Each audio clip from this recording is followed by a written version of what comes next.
Good morning, everybody. Welcome to the program. It's Tuesday, September 29th, coming to you live from our studio in Seoul. I'm Kim Mo-kyun. Before we get started, these are the stories we're following at the top of the hour. South Koreans officially kick off the annual Chuseok holidays today, with the country reporting a reduction to 38 new cases Tuesday. Authorities are urging the public to remain vigilant.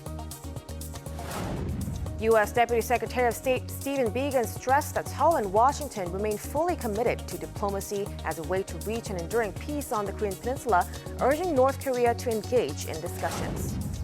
And BTS's recent hit song Dynamite has returned to the top spot of Billboard's main singles chart after sliding into second place for 2 weeks. We start with the COVID-19 situation in the country. Beginning today, thousands of Koreans take to the roads to visit their families over the Chuseok holidays.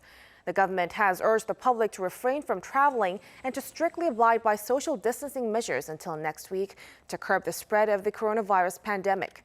The number of daily cases reported on Tuesday dropped to 38, falling below 50 for the first time in nearly 2 months.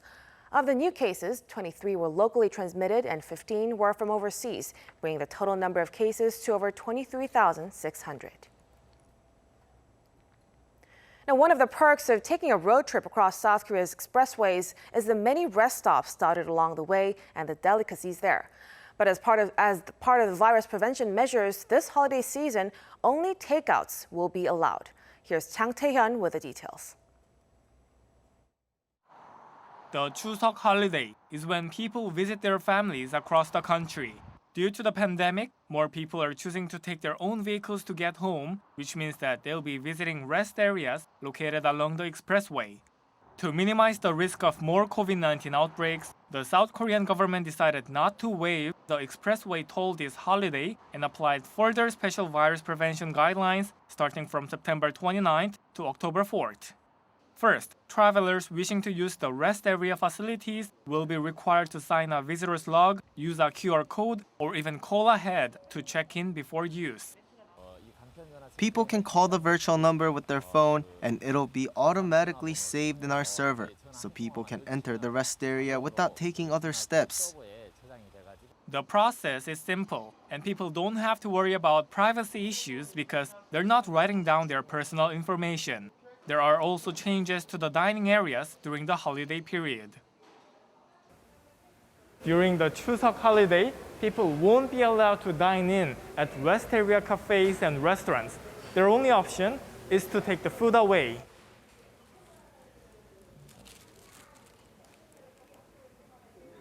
Rather, people should bring food to their cars and eat it there. And to minimize the spread of the coronavirus, the expressway rest areas are being disinfected at least twice a day. The government is also advising people to follow the 3 COVID-19 prevention guidelines, wearing a face mask, staying in the rest area as short as possible, and keeping 2-meter distance from others. Chang Tae-hyun, Arirang News. The World Health Organization says 120 million rapid COVID-19 test kits will be made available for the world's developing nations in a move to curb the further spread of the virus. Our Kim Hyo-san with the details. The WHO says it will make rapid COVID-19 diagnostic tests available to low and middle-income countries at an affordable cost. I'm pleased to announce that thanks to an agreement between WHO and partners here today and others, a substantial proportion of these rapid tests, 120 million, will be made available to low and middle-income countries. Describing it as, quote, good news, the chief of the international body stated during a press briefing Monday that they will be provided over the next 6 months, starting from October. WHO Director General Tedros Adhanom Ghebreyesus explained that they will be rolled out to some 133 countries at a maximum cost of $5 per unit. He also stressed that the test kits will guarantee reliable results in approximately 15 to 30 minutes, compared to some tests that take hours or days. This, he highlighted, will enable more extensive testing, which is vital in cutting the chain of transmission in many areas. Also at the briefing, the organization's top emergencies expert said the official global death toll from the coronavirus probably underestimates the true total, suggesting it could be over 1 million already. Kim Hye-sun, Arirang News. U.S. Deputy Secretary of State Stephen Biegun said his talks on Monday with his South Korean counterpart Lee Do-hun were creative. He said they discussed constructive ways to continue advancing their diplomacy on the Korean peninsula. On North Korea, Biegun urged Pyongyang to engage in talks, saying Seoul and Washington cannot do it by themselves. The two sides also discussed the killing of last week of a South Korean national by North Korean soldiers. They also reportedly discussed issues related to denuclearization on the Korean peninsula, which may have included the declaration of an official end to the Korean War. President Moon Jae-in and his Russian counterpart Vladimir Putin have reaffirmed their commitment to seeking peace and stability on the Korean peninsula. According to South Korea's presidential spokesman Kang Min-seok, the two leaders held a 35-minute phone call on Monday to mark 30 years of Seoul-Moscow relations.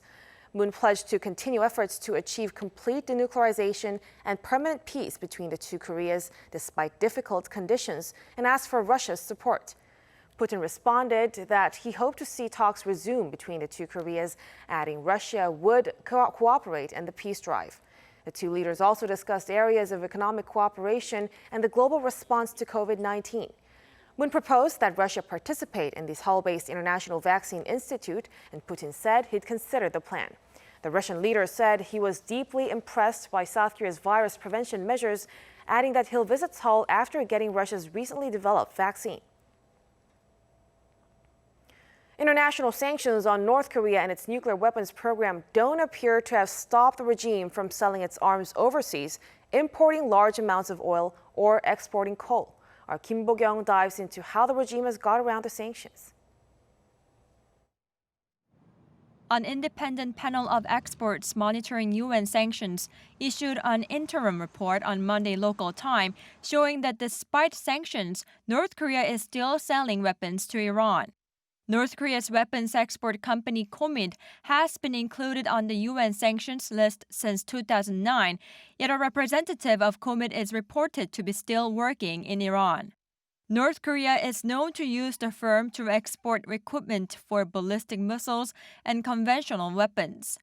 The report also said that North Korea is importing more refined oil than the 500,000 barrels a year allowed under UN sanctions.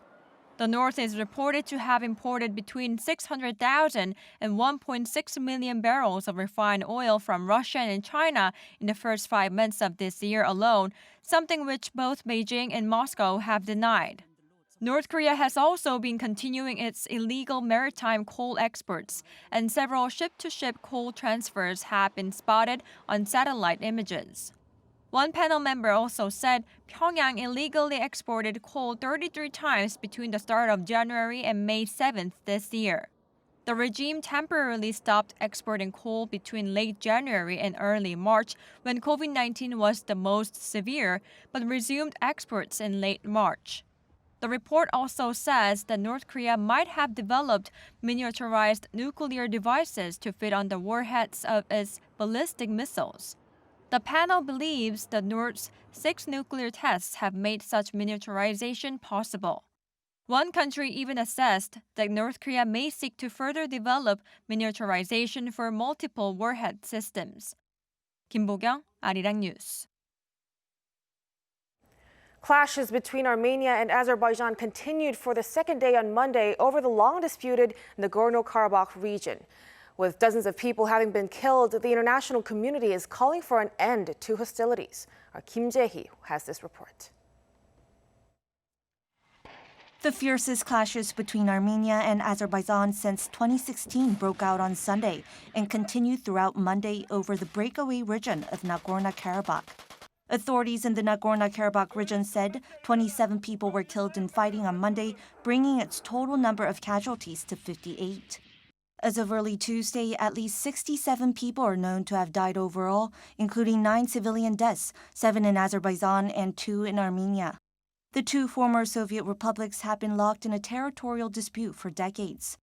The Nagorno-Karabakh territory is recognized under international law as part of Azerbaijan, but the majority of its population is Armenian. As the Soviet Union fell apart 3 decades ago, Nagorno-Karabakh voted to become part of Armenia, sparking a war over the region. A ceasefire was agreed in 1994, but the two have never managed to agree to a peace treaty. Both sides are accusing each other of using heavy artillery.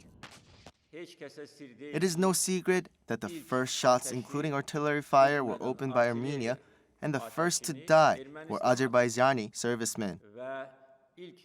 Turkey on Monday stood by Azerbaijan, showing their renewed support. I once again condemn Armenia, who on Sunday attacked Azerbaijani soil. Turkey will continue to stand by its friend and brethren Azerbaijan by all means and with all its heart. Most of the international community have called for an immediate ceasefire, including the EU, Russia, France, Germany, Italy, and the US. Kim Jae-hee, Arirang News.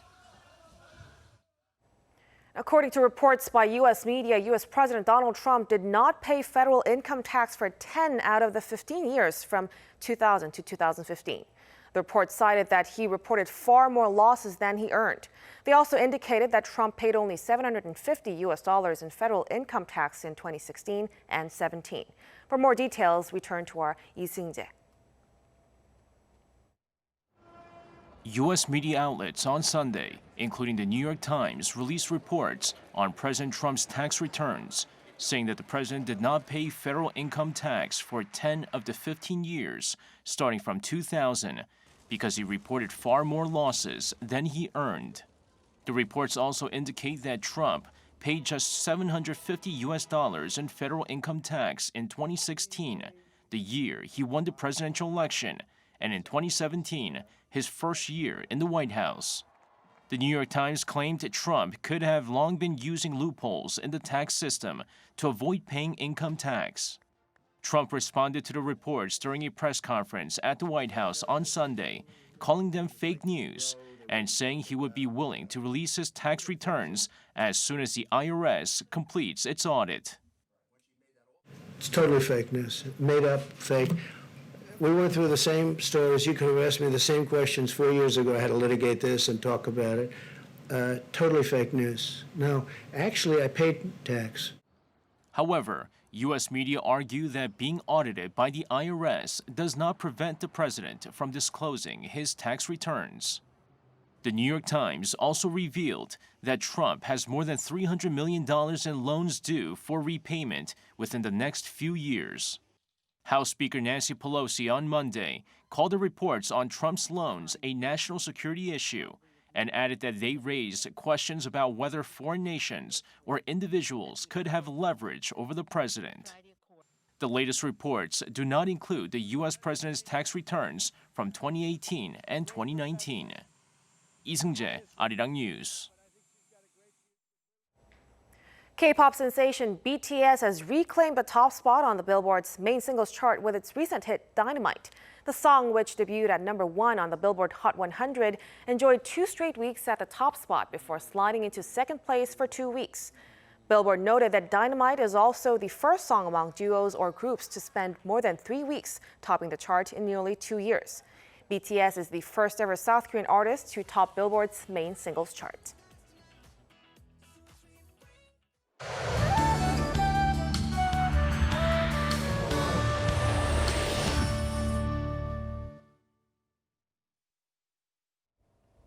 Good morning. The season's first autumn foliage painted brilliant colors on Seoraksan Mountain yesterday, as you can see in the picture behind me.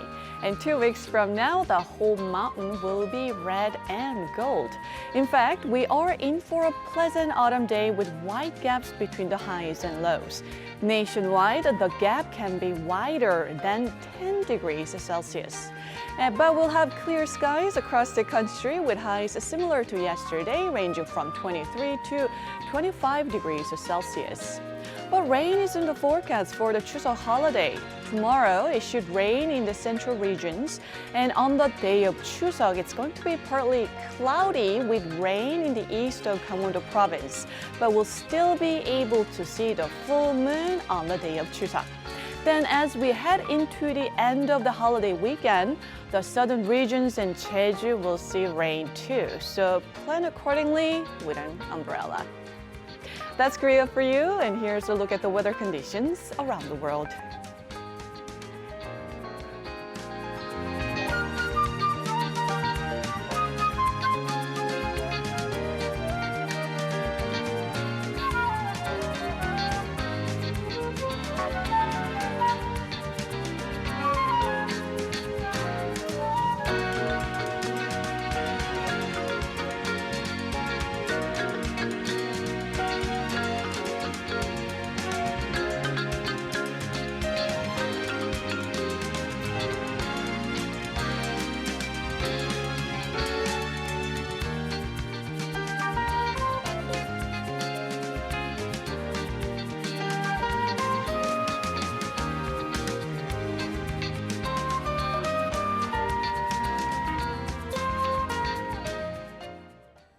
That's a wrap for us at the hour on Arirang News. We'll be back with more of the day's headlines at noon Korea time, so stay tuned.